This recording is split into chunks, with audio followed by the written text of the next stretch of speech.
Ho ampitomboana mandrakariva ao aminareo anie ry havana ny fahasoavana sy ny fiadanana avy amin'Andriamanitra iray sy Jesosy Kristy tompontsika. Amen. Hivavaka isika. Raha eo falo misaotra anao izahay noho ny amin'ity andro ity indray izay amelombelonao isan'andro, isan'ora, isa-minitra, isa-tsekondra mihitsy aza ny fiainanay. Misaotra anao koa izahay fa omenao anay tsy tapaka ny teninao hivelomanay. Dia ny fanainao masina anie no anokatra ny fonay sy ny sainay, andraisanay sy ampiaranay izay ambarany teninao. Dia amin'ny anaranao Jesosy no anaovanay sy angatanay izany vavaka izany. Amen.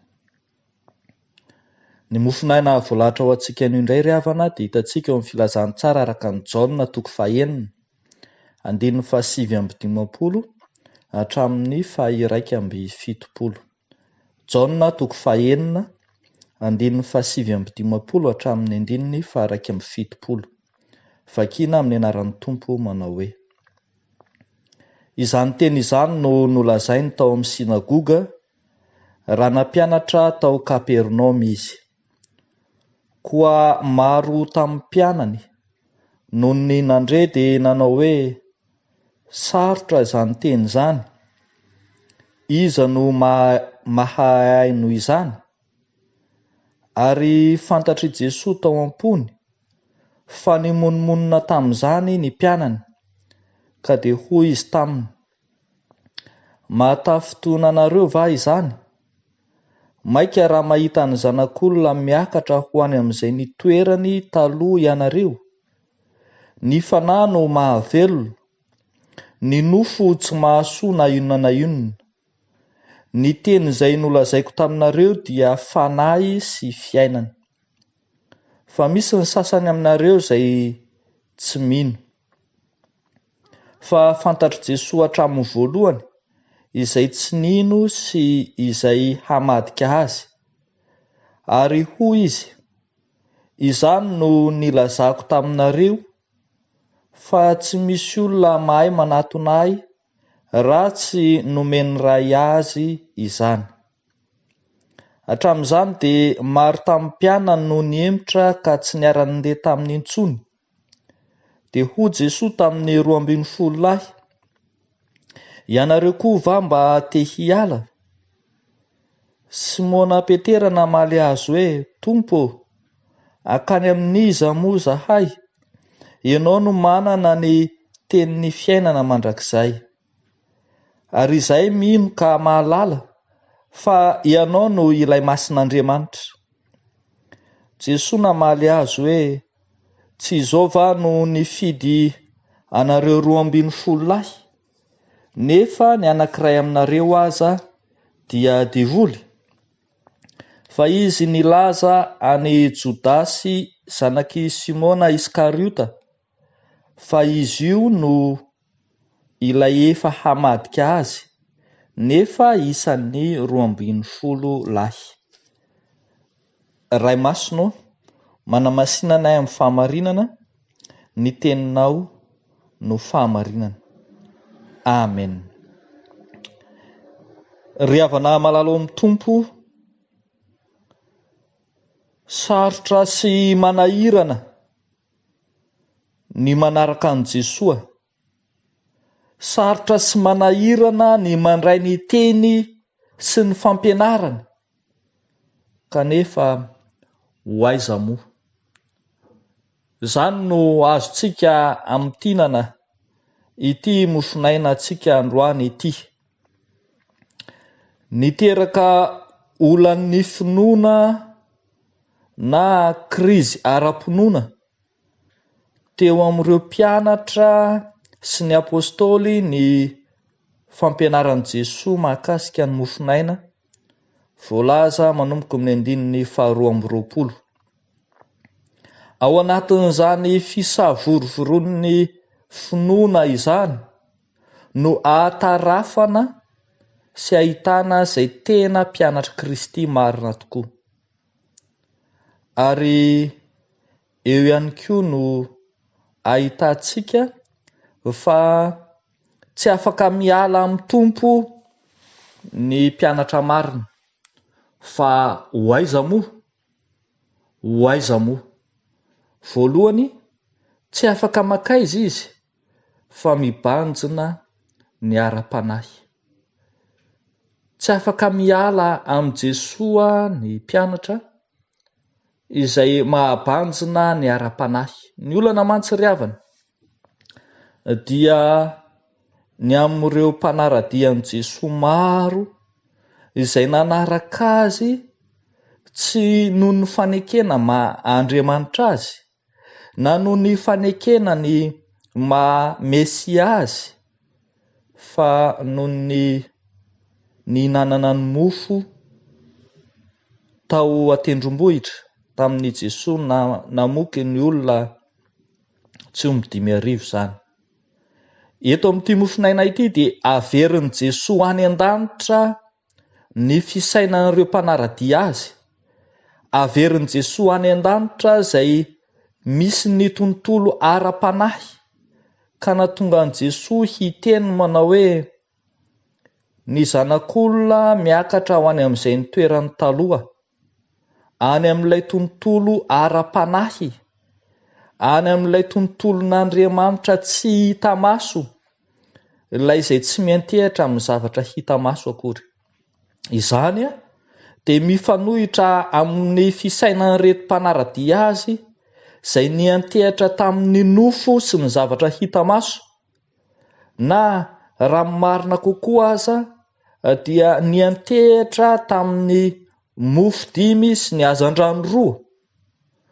Ary rehefa tonga Jesoa nampianatra ny amin'ny hoe mofinaina, ny tenako no tena fihinana, ny rako no tena fisotro, dia tsy nisy tao an-tsain'ireo mpanaradia azy afa-tsy ny hihinan'olona ihany, hany ka tsy tsapany ny tontolo ara-panahy sy ny maha-Andriamanitra any Jesoa Kristy. Fa ny tena mpanaradian'ny Tompo kosa, hoaiza moa? Fa hibanjina ny tontolo ara-panahy, hibanjina miaraka amin'ny Jesoa ny maha-Andriamanitra azy, ary hihevitra mandrakariva ny fiainan-danitra ao aminy. Izany no mahatonga an'i Jesoa hiteny manao hoe ny fanahy no mahavelona, ny nofo tsy mahasoa inona na inona. Ny teny izay nolazaiko taminareo ho Jesoa dia fanahy sy fiainana.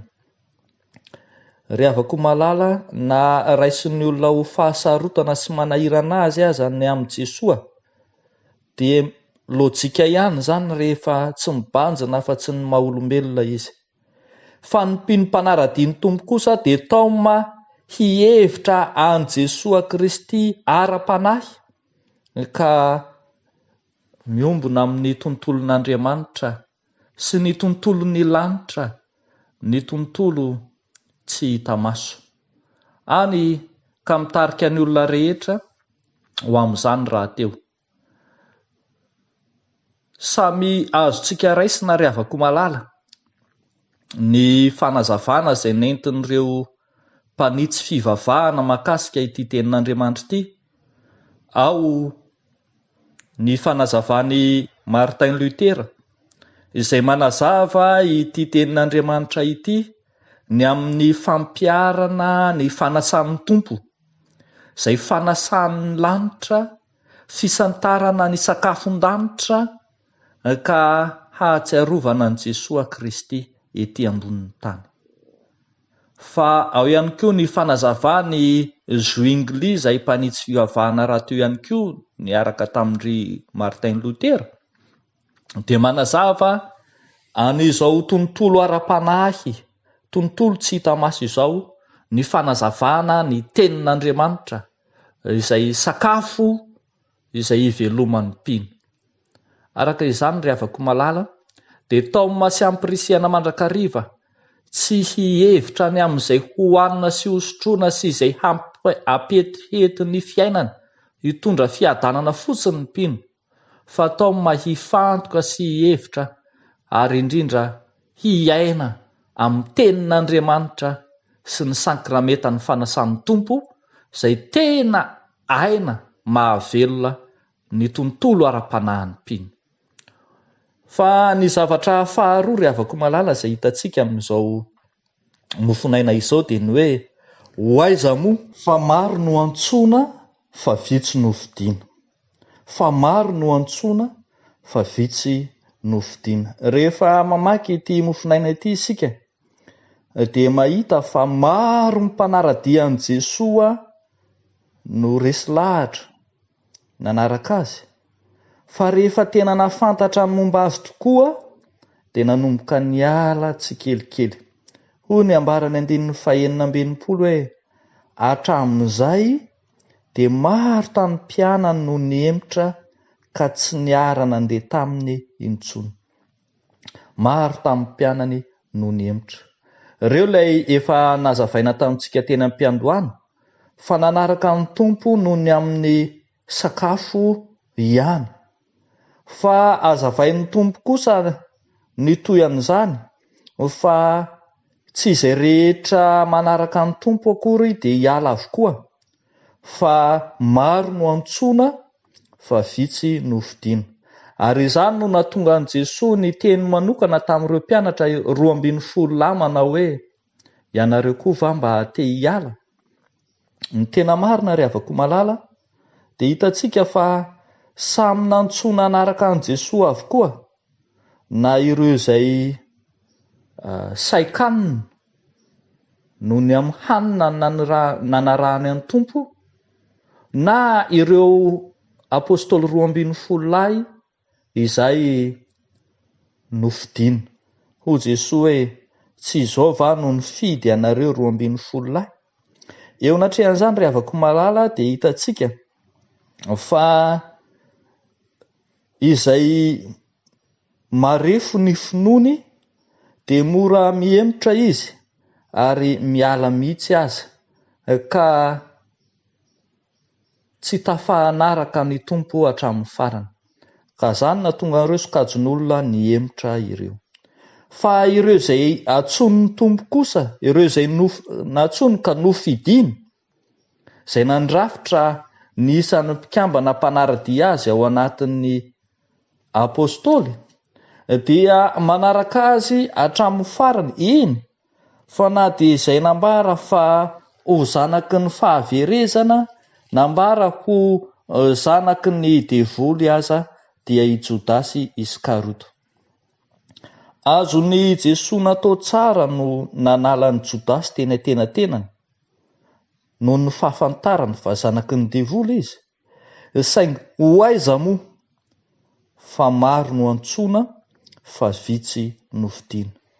Tsy afa-miala ny fiantson'ny tompo izy, fa misy mandrakariva ny alan'enina hatramin'ny farany mba ahatonga ireo olom-boantso hino sy halala an'Andriamanitra marina. Izany no nahatonga ny Petera hiteny manao hoe akany amin'iza moa zahay? Ianao no manana ny tenin'ny fiainana mandrakizay, ary izahay mino ka mahalala fa ianao no ilay masin'Andriamanitra. Ry havaka na malala ao amin'ny tompo ny izay ifantohana izany dia ny mitarika ireo olona nantson'ny tompo kanefa miala amin'izany fiantsoana azy zany, hiverina hahalala sy ino an'Andriamanitra marina tokoa, hifantoka amin'ny fahamasinan'Andriamanitra amin'ny fanompoana sy amin'ny fiantsoana izay niantson'ny tompo azy. Raha heverina izany ry havako malala dia te hiteny manao hoe tsy afaka miala amin'ny antson'Andriamanitra isika, fa manana didy kosa hanitsy ny diantsika, hamerina amin'ny laoniny handeha araka ny fahamarinan'Andriamanitra, na dia nandeha ny vily lalana sy ny boroka akany amin'ny tsy izy aza. Asan'Andriamanitra ao amintsika ry havana ny miala nenina, fa asantsika ao amin'ny tompo kosa ny miverina ao aminy. koa dia ankany amin'iza moa isika raha iverina fa tsy ao amin'Andriamanitra, ao amin'i Jesoa Kristy ilay tompony fiantsoana irery ihany. Tsarovy ary sady olom-boa fidy isika no olom-boa antso izay natsoa ny tompo hanana anjara amin'ny fanompony ka dia tsy hiala na hiemotra amin'izany. Dia ho an'Andriamanitra irery ihany ny voninahitra ho amintsika ny tenin'Andriamanitra. Amen. Hivavaka isika. Misaotra sy mideranao izay Andriamanitro noho ny fitiavanao ka nanazavanao tao anatinay indray ny teninao, ny maha izy azy anao Kristy, ka dia indreto izay miaraka amin'ny apôstôly Petera miteny manao hoe akany amin'iza moa izahay raha io. Tsy afaka mankaiza izahay satria nofidianao ka nantsonao hihevitra ny zava-panahy, hihevitra ny momba ny fanahy, indrindra ny maha-Andriamanitra fanahy anao Andriamanitra. Ankehitriny ary dia mivavaka manokana izahay ho an'ireo rehetra izay naona sy mangetaheta amin'ny fahamarinana, naona ara-nofo, mitady rano ara-nofo, ianao hanome azy ny hanina sahaza ho azy. Fa mivavaka ihany koa izay ho an'ireo naona sy mangetaheta ara-panahy, te hiaona sy te hahita ny tavanao Andriamanitra marina, Tompo mihaino vavaka ka mamalia, fa ny fotoritory tsy mangorakoraka tsy mba ataonao tsinontsino. Dia amin'ny anaranao Jesosy Kristy mahavonjy, nanaovanay sy angatahanay izany vavaka izany. Amen.